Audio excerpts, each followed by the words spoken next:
नमस्कार। नमस्ते यूपी के हमारे इस खास अंक में आप सभी का बहुत बहुत स्वागत है। जैसे कि आप सभी जानते हैं कि हर रोज़ आपसे मुलाकात होती है लाइव और उसके बाद आप हमारे रिपीट टेलीकास्ट भी देख सकते हैं। इसके अलावा यूट्यूब पर जाकर भी आप हमारे इस कार्यक्रम को देख सकते हैं। और जैसा कि आप सभी जानते हैं कि अपने कार्यक्रम की शुरुआत करते हैं एक सकारात्मक ऊर्जा के साथ, तो आइए जानते हैं कि क्या है आज का सुविचार।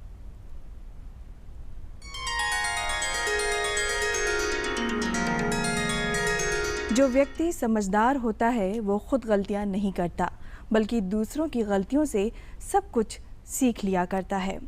और जैसा कि मैंने हमेशा कहा है और हमेशा कहती भी हूँ, आपने हर बार मेरे मुंह से एक लफ्ज़ सुना होगा, प्रोएक्टिव।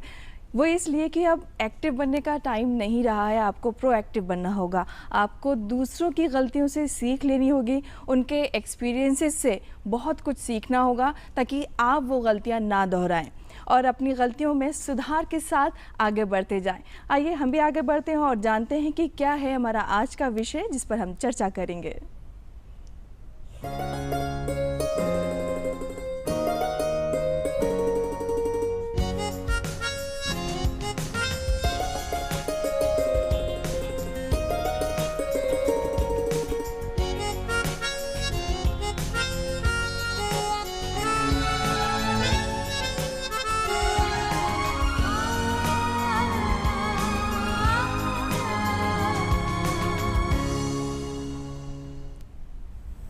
आज का हमारा विषय है सुशासन के माध्यम से ग्रामीण विकास और इस विषय पर चर्चा करने के लिए हमने स्टूडियो में आमंत्रित किया है डॉक्टर हीरा लाल, अपर प्रबंध निदेशक, राष्ट्रीय स्वास्थ्य मिशन, उत्तर प्रदेश। सर, आपका बहुत बहुत स्वागत है कार्यक्रम में। थैंक यू चर्चा में बुलाने के लिए।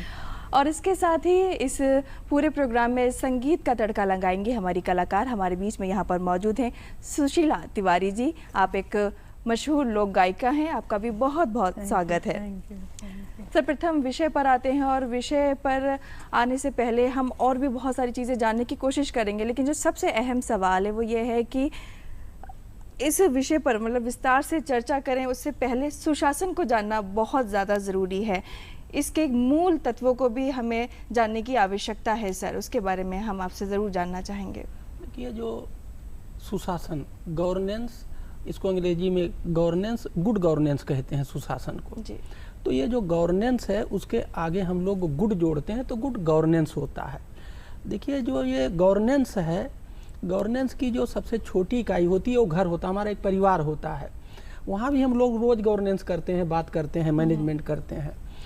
और गवर्नेंस के अगर सरकारी तंत्र में देखा जाए तो तहसील लेवल का गवर्नेंस, ब्लॉक लेवल का गवर्नेंस, जिले लेवल का गवर्नेंस, कमिश्नरी लेवल का गवर्नेंस, प्रदेश लेवल का गवर्नेंस और देश लेवल का गवर्नेंस। जो गवर्नेंस है इसका कोई एग्जैक्ट परिभाषा नहीं है कि गवर्नेंस की ये परिभाषा है वही सब जगह लागू है।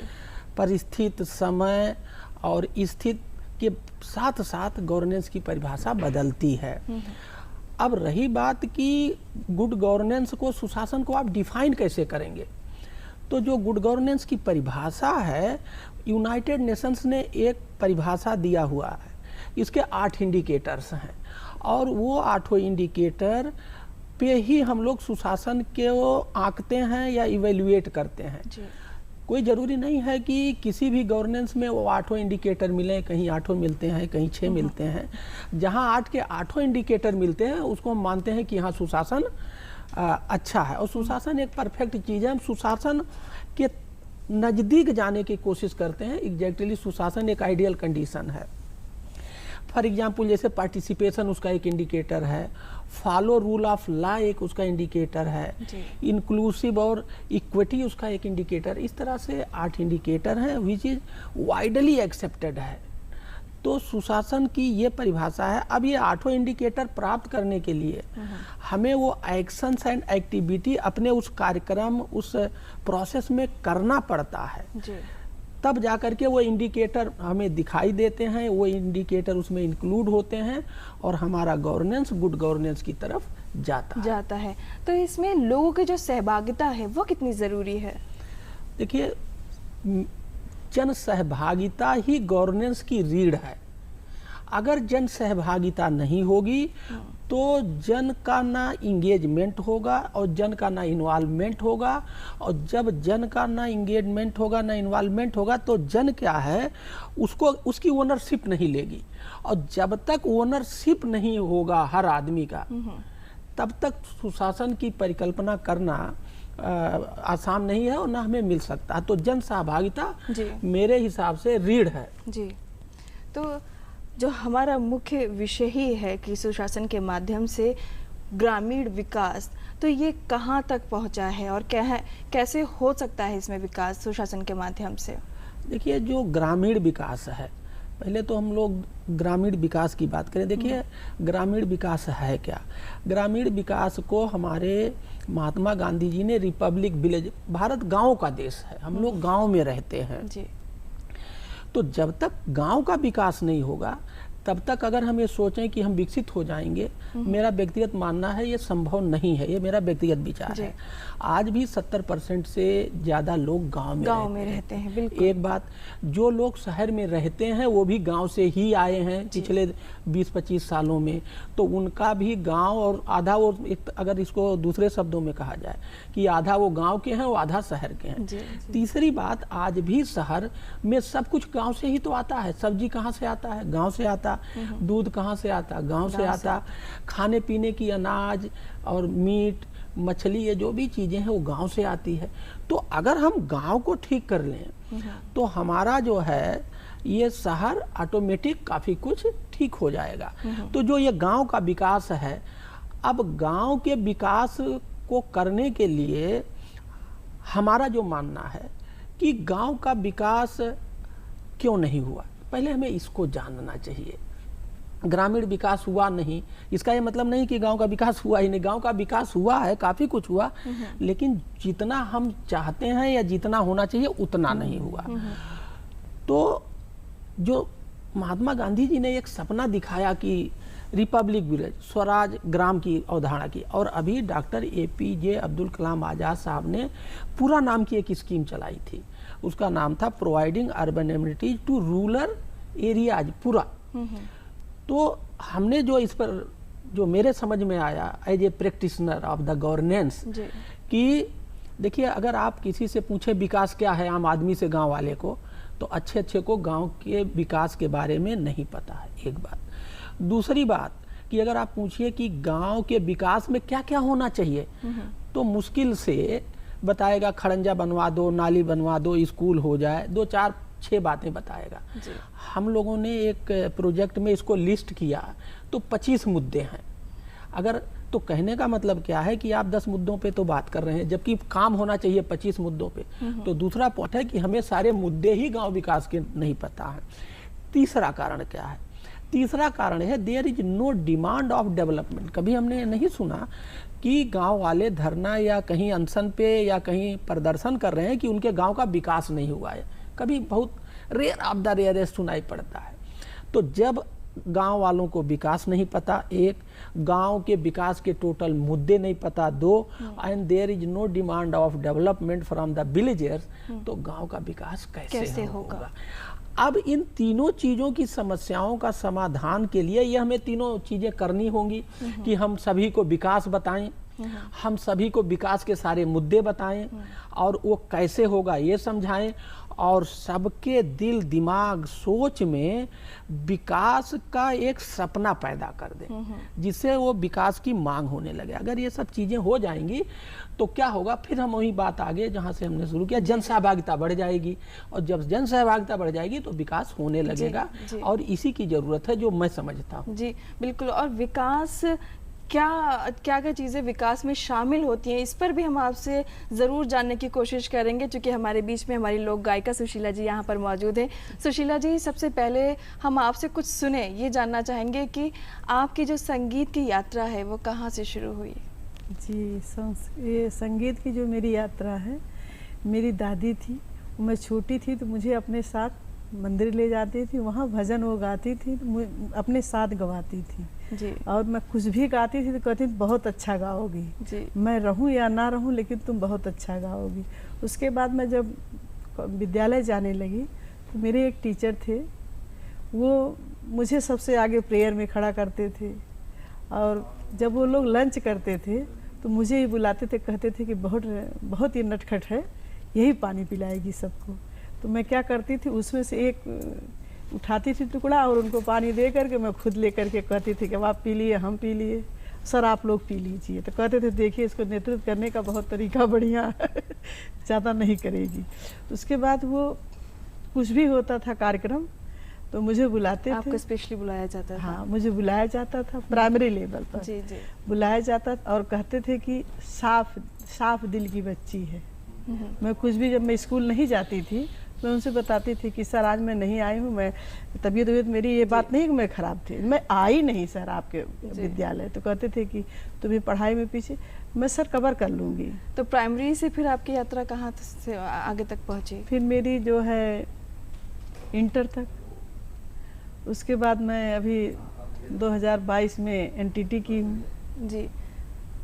तो संगीत का शौक जो है वो आपकी दादी से आपको मिला विरासत हाँ, में। जी, जी। उन्होंने आपको जो है इतना ज़्यादा हाँ, प्रोत्साहित किया। हाँ। तो अभी आप हमारे दर्शकों को क्या सुनाने वाली हैं? आपके दर्शकों को हम सुनाने वाले हैं एक भजन। क्या बात है, भगवान के जी, नाम से जी। अगर काम शुरू हो जाए तो क्या जी, कहने? जी, जी। मेरी नैया में लक्ष्मण राम, गंगा मैया धीरे बहो। मेरी नैया में लक्ष्मण राम, गंगा मैया धीरे बहो। के करी नैया के करी गंगा, के करी नैया के कर भरत भुआल, गंगा मैया धीरे बहो। के करी नैया के करी गंगा, के कर लक्ष्मण राम, गंगा मैया धीरे बहो। भगीरथ की गंगा केवट की नैया, भगीरथ की गंगा केवट की नैया। राजा दशरथ के लक्ष्मण राम, गंगा मैया धीरे बहो। मेरी नैया में लक्ष्मण राम, गंगा मैया धीरे बहो। का करन गंगा आई, का करन नैया, का करन गंगा आई, का करन नैया, का करन लक्ष्मण राम, गंगा मैया धीरे बहो। मेरी नैया में लक्ष्मण राम, गंगा मैया धीरे बहो। क्या बात है, क्या बात है, बहुत सुंदर। बहुत बहुत धन्यवाद। भगवान के नाम से इतनी अच्छी शुरुआत हो गई आपके ज़रिए से, उसके लिए बहुत बहुत शुक्रिया। और पुनः बातचीत पर लौटते हैं। अगर हम आज जो बातचीत कर रहे हैं, ऐसी उम्मीद करते हैं कि आप सब उस विषय से और उस विषय पर जो जानकारी दी जा रही है उससे ज़रूर जागरूक होंगे। हमारा आज का विषय है सुशासन के माध्यम से ग्रामीण विकास। हमारे बीच में हमारे एक्सपर्ट यहाँ पर मौजूद है जिनसे हम जानने की कोशिश कर रहे हैं बहुत कुछ। सर, विकास के बारे में हम बातचीत कर रहे थे तो आपने कहा कि विकास को हम कुछ और समझ लेते हैं, तो हम चाहते हैं कि आपके ज़रिए से हमारे दर्शक जो है वो इस बात को जान पाएँ आखिर में विकास है क्या। देखिए, विकास क्या है, विकास शहर का विकास अलग है और देहात का विकास अलग है। अभी हम लोग समझते हैं कि जैसे मान लीजिए हम गांव की बात करें जी, तो गांव में सोचते हैं लंबी लंबी बिल्डिंग हो जाए, लंबा मतलब ये मेटल वाला रोड हो जाए जी। इसी को हम लोगों ने विकास समझ रखा है। मेरा ये मानना है कि जल जंगल जमीन गांव की ये तीन पूंजी है। बिल्कुल। पानी, जल नीचे जाता रहा है। अब अगर हम लोग जल के स्तर को नीचे जाने से नहीं रोकेंगे तो हमारे पास जल का अभाव होता जा रहा है और जल की वजह से हम जल को सोचते हैं केवल ये पानी पीने काम आता नहीं, जल हमें कई तरह से फायदा पहुंचाता है जिसको हमें अब जल नीचे जा रहा है, इसका मतलब हमारी मुसीबत बढ़ रही। तो जल बचाना हमारा विकास है, जिसको हम उतने तरीके से नहीं समझते। जंगल, जंगल मीन्स यहाँ मेरा आशय है पौधे से, पेड़ से। अभी कोरोना में आप लोगों ने देखा कि ऑक्सीजन को लेके क्या क्या, ऑक्सीजन कौन देता है? नेचुरल ऑक्सीजन कहाँ से मिलता है? पौधों से मिलता है। हम लोग पेड़ को लगाने और उसको जिंदा रखने में कितनी आम जनता में क्या धारणा है, कितनी उत्सुकता है, कितना लगाव है, हम सभी लोग जानते हैं। तो हमें विकास के लिए जल की बात हमने की, जंगल के प्रति भी हर व्यक्ति को सचेत होना पड़ेगा, उसके प्रति उससे जुड़ना पड़ेगा और पेड़ को लगाना पड़ेगा और जिंदा रखने पड़ेगा। अब आइए जमीन। अभी जमीन पे मेरा ये कहना है कि जमीन की जो उर्वरा शक्ति है, जमीन जो हमें डिफरेंट तरीके से सपोर्ट करता है, हमने उसमें इतने केमिकल डाले कि वो जो है जमीन कराह रही है। तो जमीन को हमें ऑर्गेनिक खेती करना है, केमिकल को घटाना है, क्योंकि जब हम केमिकल खेती में डालते हैं तो वो पौधे के माध्यम से अनाज में जाता है, वो अनाज हम खाते हैं तो हम भी केमिकल खा रहे हैं। तो जल, जंगल, जमीन की सुरक्षा करना आज के डेट में ये विकास का एक मतलब एक बहुत ही इम्पॉर्टेंट पार्ट होना चाहिए, जिसके बारे में हम लोग बहुत ज़्यादा जागरूक नहीं है, ऐसा मेरी समझ है और मैंने ऐसा समझा है। तो ग्रामीण जो विकास है उसमें जल, जंगल और ज़मीन पे महत्व देना और उसको आगे बढ़ाना, ये आज की ज़रूरत में महसूस करता हूँ। जी, आपने बहुत अच्छी बात बताई है कि पानी का जो स्तर है, आपने कहा कि वो बहुत नीचे चला जा रहा है। हम तराई के इलाकों की अगर बात करें, 30 फीट पर बहुत अच्छा पानी आया करता था, एक वक्त था, और आज 150 फीट पर भी वो सही पानी हमें नहीं मिल पा रहा है। तो इन सब बातों को हमें ध्यान रखना होगा, जो पर्यावरण है उसको सुरक्षित रखना होगा और प्रदूषित होने से बचाना होगा। तो इस विषय पर हम बहुत कुछ जानने की कोशिश करेंगे, लेकिन अभी वक्त हो चला है आज़ादी के यादगार पन्नों का। तो आइए देखते हैं कि क्या है ख़ास आज आज़ादी के यादगार पन्नों में।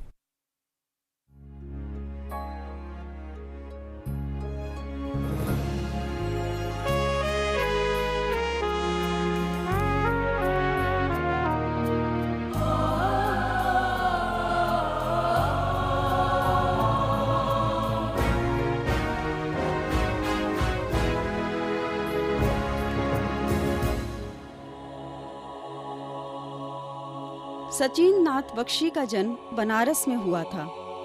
1921 में हुए राष्ट्रीय आंदोलन ने उन पर बड़ा असर डाला।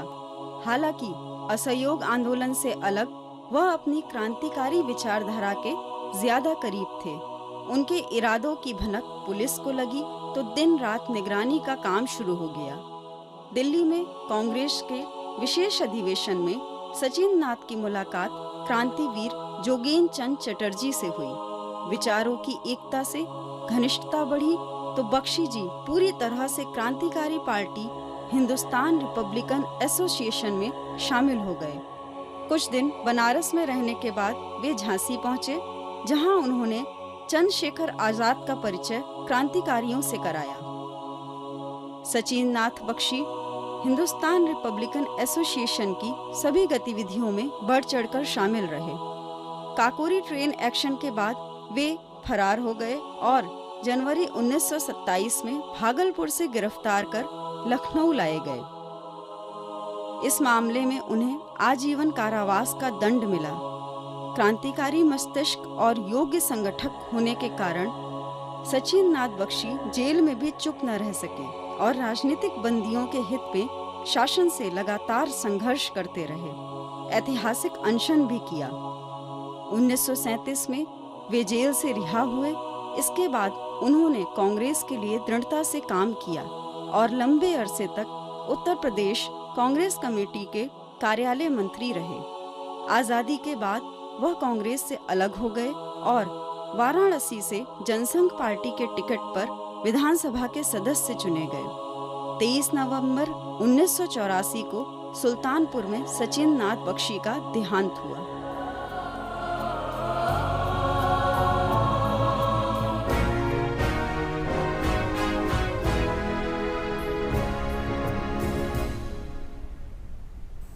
एक बार पुनः आप सभी का बहुत बहुत स्वागत है कार्यक्रम नमस्ते यूपी में। आज हम बात कर रहे हैं सुशासन के माध्यम से ग्रामीण विकास, और इस पर बहुत सारी जानकारी हासिल कर चुके हैं हमारे एक्सपर्ट के ज़रिए से, और बहुत कुछ जानने का प्रयास हमारा है। सर, जैसे कि हमारे माननीय प्रधानमंत्री जी का भी मानना है कि सुशासन के रास्ते ही अंतिम छोर तक पहुँचेगा विकास, तो इस बात से आप कितना सहमत हैं? देखिए, हम लोग बहुत सारे सोशल प्रोडक्ट बनाते हैं। भारत सरकार के विभिन्न विभागों में, उत्तर प्रदेश मतलब राज्य सरकार के विभिन्न विभागों में हम लोग सोशल प्रोडक्ट बनाते हैं। वो सोशल प्रोडक्ट क्या होते हैं? कोई प्रोग्राम होता है, कोई आइडिया होता है, कोई प्रोजेक्ट होता है, और ये सोशल प्रोडक्ट हम किसके लिए बनाते हैं? आम जनता के लिए। तो भारत सरकार का और ये स्टेट राज्य सरकार के जो सोशल प्रोडक्ट बनते हैं, इसको हम लोग जिलाधिकारी जी को भेजते हैं। जिलाधिकारी जी इन सोशल प्रोडक्ट को आम जनता को बेचते हैं। उनका काम है बेचने को आम जनता का, और फ्री आप कास्ट बेचते हैं। उनसे कोई मतलब बेचने के बाद में कोई पैसा नहीं लेते हैं। लेकिन तो फिर जिलाधिकारी जी का मुनाफा क्या है? जिलाधिकारी जी मुनाफे में क्या, सोशल वेलफेयर चाहते हैं कि समाज का विकास हो, समाज का उत्थान हो, समाज में खुशहाली बढ़े, समाज आगे जाए। ये जिलाधिकारी का फायदा है, फायदा चाहते हैं ये। तो ये चीज जो बनती है समाज के उत्थान के लिए, भलाई के लिए, बढ़ोतरी के लिए, जिसको कि जिलाधिकारी के माध्यम से हम आम जनता तक पहुंचाना चाहते हैं, इसको पहुंचाने के लिए हमें बहुत सारे तरकीब, टेक्निक्स और ट्रिक्स अप्लाई करने पड़ते हैं। इसी को हम लोग गवर्नेंस कहते हैं। तो अगर गवर्नेंस, ये जो चैनल है सोशल प्रोडक्ट को दिल्ली और लखनऊ से आम गांव में आम जन तक पहुंचाने का, अगर गवर्नेंस अच्छा होगा तभी हमारा ये कामयाब है, सोशल प्रोडक्ट तभी बिकेगा। तो नेचुरल सी बात है कि हमें गवर्नेंस बहुत अच्छा करना पड़ेगा, तभी हमारे ये सोशल प्रोडक्ट के खरीदार कौन है? आम जनता। और खरीदने में उन्हें कोई पैसा नहीं देना पड़ता, फ्री आप सोशल वेलफेयर सोसाइटी है। तो गवर्नेंस का ये रोल है, जितना अच्छा गवर्नेंस होगा उतना अच्छा, उतने आसान तरीके से, उतने कम समय में हमारे सोशल प्रोडक्ट आम जनता के लिए, जिसके लिए बनाया गया, पहुंचेगा और उनका वो फायदा उठा पाएंगे और समाज आगे जाएगा। जी बिल्कुल, बहुत अच्छी बात आपने कही है कि जब चीज़ों में सुधार आएगा, सुव्यवस्थित तरीके से होंगी, तब जाके हमें उसका फ़ायदा होगा। और हमारे बीच में हमारी लोक गायिका यहाँ पर मौजूद हैं, सुशीला जी। उनसे और कुछ सुनने की कोशिश करते हैं। सुशीला जी, और कुछ आपसे सुने। हम आपसे ये भी जानना चाहेंगे कि आपने जो संगीत की शिक्षा है वो कहाँ से ली? मैं संगीत की शिक्षा ऐसे भजन वगैरह, नवरात्र वगैरह होते थे जी, इसमें गाते थे तो लोग मुझे बहुत प्रोत्साहित करते थे कि आप बहुत अच्छा गाती हैं और आप गाया करिए जी। फिर मेरे हस्बैंड जो हैं, उन्होंने कहा कि जब तुम्हें आता है तो क्यों इसे अंदर रखी हो, अपनी कला को बाहर निकालो, खूबी को बाहर लाओ। हाँ, इस कला को बाहर निकालो और ज़िंदगी में हर चीज़ को आनंद पूर्वक जीना चाहिए। बिल्कुल। तो इसको भी तुम आनंद पूर्वक। और मेरे बच्चे बोले कि मम्मी तुम इतना बढ़िया गाती हो तो तुम इसको अब गाओ। जी, क्या बात है। यानी कि ये जो गुण है आपके अंदर कुदरती है। तो अभी क्या आप हमें सुनाएंगे? अब आपको सुनाएंगे रामचंद्र जी का जयमाल का गाना। क्या बात है जी। झुक जई हो तनिक रघुबीर सिया मेरी छोटी सी, झुक जई हो तनिक रघुबीर सिया मेरी छोटी सी, झुक जई हो तनिक रघुबीर सिया मेरी छोटी सी, तुम हो अवधपुरी के राजा, तुम हो अवधपुरी के राजा, तुम हो कौशल्या के लाला, तुम हो कौशल्या के लाला, झुक जई हो तनिक रघुबीर सिया मेरी छोटी सी, झुक जई हो तनिक रघुबीर सिया मेरी छोटी सी, दूर दूर से राजा आए, दूर दूर दूर से राजा आए, सबने अपने बले अजमाए, सबने अपने बले अजमाए, हो सबसे बलबीर सिया मेरी छोटी सी, झुक जई हो तनिक रघुबीर सिया मेरी छोटी सी। घर घर से सखियाँ सब आई, घर घर से सखियाँ सब आई, सब मिलजुल मंगल है गाई, है जोड़ी बड़ी अजीब सिया मेरी छोटी सी, झुक जई हो तनिक रघुवीर सिया मेरी बहुत सुंदर, बहुत छोटी। धन्यवाद सुशीला जी।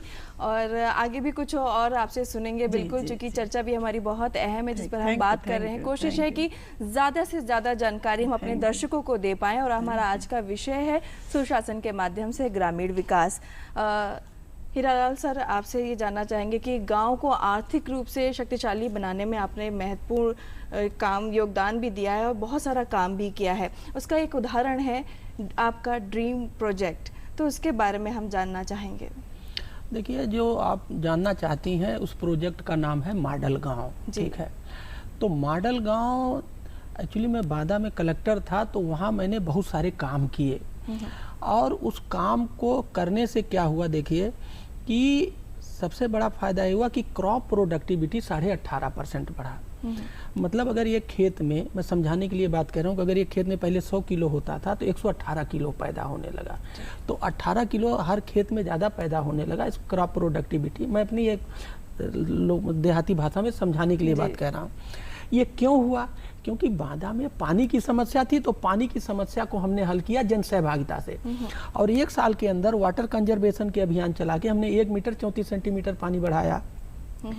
जेल 72 जेल थे उस समय जब मैं वहाँ कलेक्टर था, जेल को नंबर 1 किया।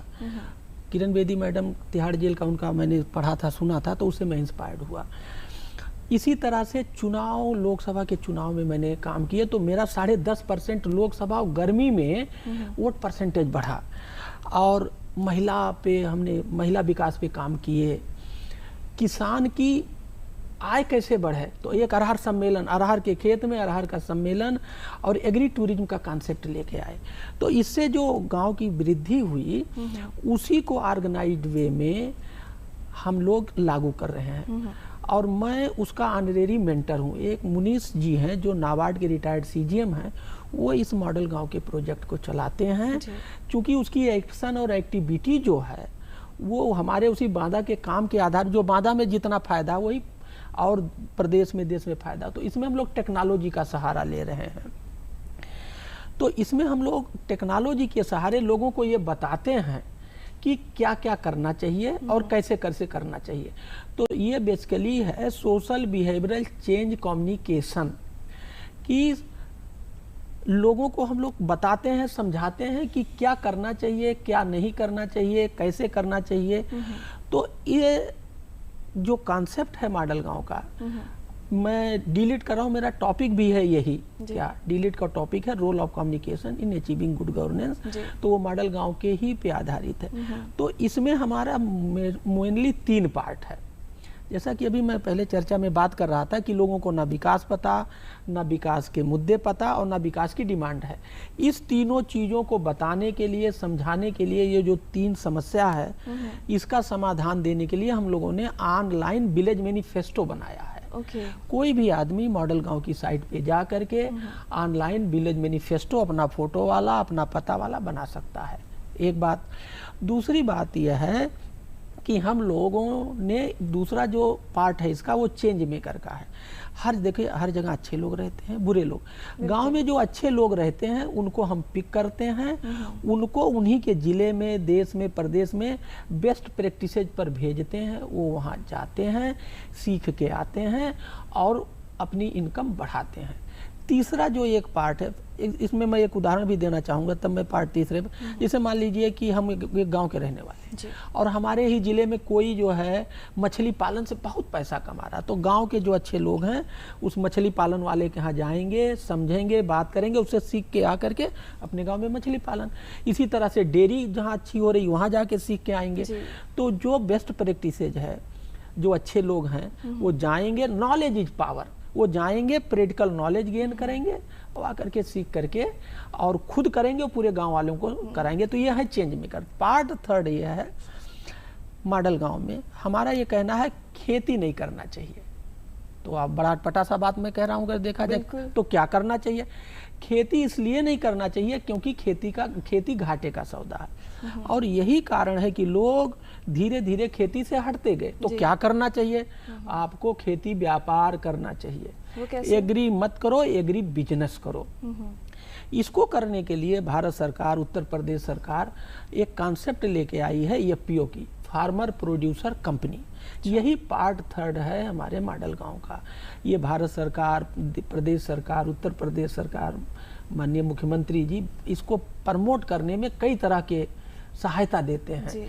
तो क्या होगा, गांव वाले लोग मिलके कंपनी बनाएंगे और गांव वाले मिलके कंपनी चलाएंगे। मैं समझाने के लिए बताना चाहूँगा, टाटा, बिरला, अंबानी, ये सब का नाम क्यों है, क्योंकि इनके पास कंपनी है, कंपनी के मालिक हैं। तो सरकार ने कहा अब गांव वाला भी कंपनी का मालिक होगा। जैसे ये लोग कंपनी चलाते हैं, वो पैसा कमाते हैं, आज इनकी इज्जत है। तो गांव वाले मिलके फार्मर प्रोड्यूसर कंपनी बनाएंगे, कंपनी चलाएंगे, एग्री को एग्री बिजनेस में कन्वर्ट करेंगे। तो इससे उनका इनकम बढ़ेगा। जी, लेकिन सर यहाँ पे समस्या जो है, मुझे लगता है कि कंपनी चलाने के लिए आपके पास पूरी धनराशि होनी चाहिए कुछ ना कुछ, और किसान के पास इतना पैसा नहीं है, तो वो कैसे कंपनी चलाएंगे। देखिए, जो आप मतलब ये जो फार्मर प्रोड्यूसर कंपनी है, इसमें मैंने आपको बताया सरकार कई तरह की ट्रेनिंग देती है, कई तरह के फाइनेंशियल सहायता देती है। तो उसके लिए बाकायदे फंडिंग की व्यवस्था है कि आप आदमी रखोगे, एक मैनेजर, तो सरकार 3 साल के लिए, 2 साल के, उसका पूरा नियम है। शुरुआती दौर में उसको, जो शुरुआती दौर में कोई कंपनी चलाने में जो दिक्कत होती है, वो दिक्कत को दूर करने के लिए सरकार कई तरीके के मदद कर रही है और उनको ट्रेनिंग भी दिया जाता है। और इसमें पूरी मशीनरी, जो सरकारी मशीनरी है, इस प्रोग्राम को, इस प्रोजेक्ट को बढ़ाने के लिए पूरी तरह से लगी हुई है कि उनको कहीं रास्ते में कोई दिक्कत। मॉडल गांव क्या करता है, यहाँ लगभग 800 एफपीओ यूपी में बने। हम लोगों ने उनकी सूची ली है और उनसे वीकली ऑनलाइन बात करते हैं कि भाई तुम्हें क्या दिक्कत आ रही है, कैसे आ रही है। जो वो दिक्कत बताते हैं, फिर हम उनका, हमारे पास एक्सपर्ट भी हैं उस दिक्कत को, तो हम उनकी समस्याओं को उनको एक्सपर्ट से बात कराते हैं। तो जो एक्सपर्ट उनकी समस्याओं को दूर करता है, तो मॉडल गांव फैसिलिटेटर का काम करता है।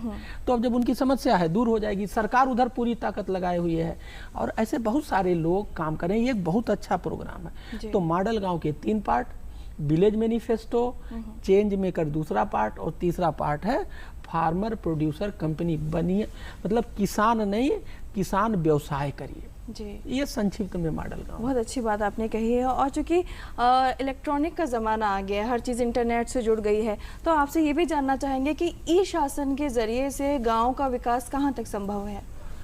देखिए, ई शासन से ही संभव हुआ है। आज जो विकास दिख रहा है उसमें ई शासन की बहुत बड़ी भूमिका है। जो हमारी आबादी है, ऑफलाइन उन तक पहुंचना। आज दिन में हम ई गवर्नेंस, डिजिटल गवर्नेंस से दिन में 50 बार बात करते हैं, बिना खर्चे का बात करते हैं। ठीक है, अगर ये ना होता तो आप सोचिए क्या होता। इसका सबसे शुरुआती दौर का जो उदाहरण है वो रेलवे का रिजर्वेशन है।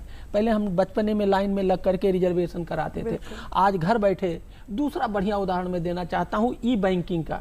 धीरे धीरे अब आपको कहीं बैंक में जाने नहीं है, आप अपना चेक बना लीजिए, सब कुछ अपने घर पे कर लीजिए।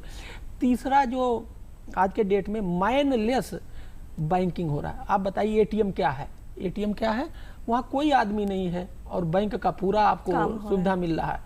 तो ये कैसे संभव हुआ? ये ई गवर्नेंस से ही संभव हुआ, डिजिटल गवर्नेंस से संभव हुआ। इसीलिए डिजिटल इंडिया, ई गवर्नेंस, और इस मामले में इंडिया में जो एनआईसी है, बहुत पहले से ही डिजिटल इंडिया पे काम शुरू हो गया था। इसका इंफ्रास्ट्रक्चर हमारा बहुत अच्छा है और डिजिटल गवर्नेंस, ई गवर्नेंस से ही ये संभव हुआ है। तो आपके प्रश्न का उत्तर है हाँ। बहुत अच्छी बात आपने कही और हम सब भी ऐसी उम्मीद लगाए हुए हैं। आपकी एक किताब है डायनेमिक डीएम, इसकी फ्रंट लाइन पे, फ्रंट पेज पे आपने लिखा हुआ है कि सहयोग से सुशासन और सुशासन से समृद्धि। तो ये लाइन को यहाँ पे लेने का जो मकसद था आपका वो क्या है, और इस किताब के बारे में थोड़ी जानकारी हम चाहेंगे हमारे दर्शकों को ज़रूर दें। देखिए, जो ये किताब है, जो इसमें ये पहली लाइन है कि सहयोग से सुशासन, हमारा मतलब है सुशासन मतलब हुआ गुड गवर्नेंस, और सहयोग मतलब पार्टिसिपेशन, कोऑपरेशन। हमारा ये मतलब है कि अगर पार्टिसिपेटरी गवर्नेंस नहीं होगा, पार्टिसिपेटरी सहभागिता वाला गवर्नेंस, जैसे मान लीजिए गांव में एक शादी है, ठीक है, लोग आए और खाना खा के चल दिए, एक तो ये सिचुएशन है। और एक गांव के हर आदमी उसमें लगा है, नाच हो रहा है, गाना हो रहा है या कोई कार्यक्रम हो रहा है, सब में वो इन्वॉल्व है। देखिए, शादी तब भी हो जाएगी, इसमें हो जाएगी, तो हैप्पीनेस इंडेक्स किस में होगा? दूसरे वाले में। जब गांव का या जो इनवाइटी हैं सभी लोग उसमें इंगेज हैं, इन्वॉल्व हैं और पार्टिसिपेट कर रहे हैं। तो यही बात गवर्नेंस की भी है। जब आम जनता इसमें इंगेज करेगी, अपने आप को इन्वॉल्व करेगी और उससे प्लेजर ड्राइव करेगी, कंट्रीब्यूशन अपना अपना देगी, उसकी जब वो कंट्रीब्यूशन देगी, कोऑपरेट करेगी, तो उसका ओनरशिप, अरे भाई ये प्रोग्राम हमारा है, ये नहीं होगा ये सरकार का प्रोग्राम है या किसी दूसरे का हो, तो उसी से गवर्नेंस गुड गवर्नेंस बनेगा। और मैं आपको बता दूं, जब गवर्नेंस गुड गवर्नेंस में बन जाएगा तो समृद्धि आएगी, वो तो आउटकम है उसका रिजल्ट है। तो मैंने यही लिया है और यही मेरा मंत्र है। मैं आपको बताऊं, मैं 3 ट्रिक और ट्रिक्स पे काम करता हूं। मेरी जो काम करने की स्टाइल है, क्योंकि मैं प्रैक्टिशनर हूं गवर्नेंस का, एज ए IAS अफसर, एज ए एडमिनिस्ट्रेटर, तो मेरे पास मैं 3 ट्रिक्स और टेक्निक्स अप्लाई करता हूं। हम जीरो बजट गवर्नेंस के पुजारी हैं, प्रैक्टिशनर हैं। पहला क्या है कि जिले में या जहां भी आप काम करते हो, जो कुछ भी संसाधन है उसी को कन्वर्ज करो, बाहर से कुछ मत मांगो, क्योंकि आप बाहर से कुछ मांगोगे तो कोई देगा नहीं। जैसे मान लीजिए हमने अरहर सम्मेलन किया, तो उसमें किसी से, एक विभाग से हमने कहा भाई तुम ये टेंट की व्यवस्था कर दो, किसी से कहा खाने पीने की व्यवस्था कर दो, किसी से कहा कि तुम गाड़ी की व्यवस्था कर दो, किसी से, तो जितना सब कुछ था विभागों में वो कंट्रीब्यूटरी करके एक बढ़िया फंक्शन हो गया। तो पहला ट्रिक है convergence of available resources, funds, techniques and everything. दूसरा क्या है, proactive involvement of the stakeholders. उसमें जितने भी लोग हैं, चाहे जनप्रतिनिधि हो, चाहे प्रशासनिक अधिकारी हो, चाहे आम जनता हो, जो भी हैं, सबका इंगेजमेंट, इन्वॉल्वमेंट, कंट्रीब्यूशन, सहभागिता हो, प्रोएक्टिव सहभागिता।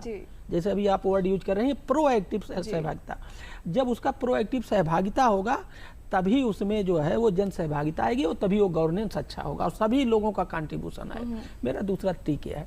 तीसरा ट्रिक मेरा ये है कि किसी काम में, किसी प्रोसेस में वो काम करो जिसमें जिसमें या तो लागत 0 हो या कम लागत हो, क्योंकि पैसा हमें बचाना, हम लोग पैसा को शो ऑफ मत करो, दिखावा मत करो। फॉर उदाहरण के लिए, हम बांदा में थे या हम कहीं जाते हैं तो हमें पानी पर गांव वालों से तो हम एसी कमरे में नहीं बात करते थे। हम गांव में कहते थे जो सबसे बड़ा तालाब हो, उसके तालाब के चारों तरफ जो सबसे बड़ा पेड़ हो, बरगद का या पीपल का, उसके नीचे दरी बिछाओ और घड़े का पानी, वहाँ एक ऑर्गेनिक गुड़ था नरैनी का, चना गुड़ खाते थे और नो माइक नो तक था, तो उससे हमारा कास्ट 0 हो जाता था और कम्युनिकेशन अच्छा हो जाता था। तो ये जो 3 ट्रिक है गवर्नेंस के, इसको हम कहते हैं जीरो बजट गवर्नेंस। तो मेरे यही तीनों ट्रिक पे मैं काम करता हूँ और जनता हमसे वो जो है इससे जुड़ाव अच्छा होता है और गवर्नेंस गुड गवर्नेंस की तरफ बढ़ता है। जी सर, इतनी महत्वपूर्ण जानकारी दी उसके लिए आपका बहुत बहुत धन्यवाद। और सुशीला जी, आपका भी बहुत बहुत धन्यवाद इतनी सुंदर गायकी के लिए। और दर्शकों, ज़्यादा वक्त हमारे पास नहीं है, वक्त होता तो बहुत कुछ जानने की कोशिश करते अपने एक्सपर्ट से।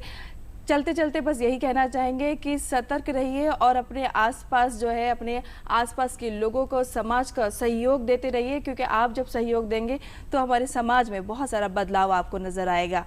वक्त तो चला है आपसे इजाज़त लेने का। नमस्कार। Thank you.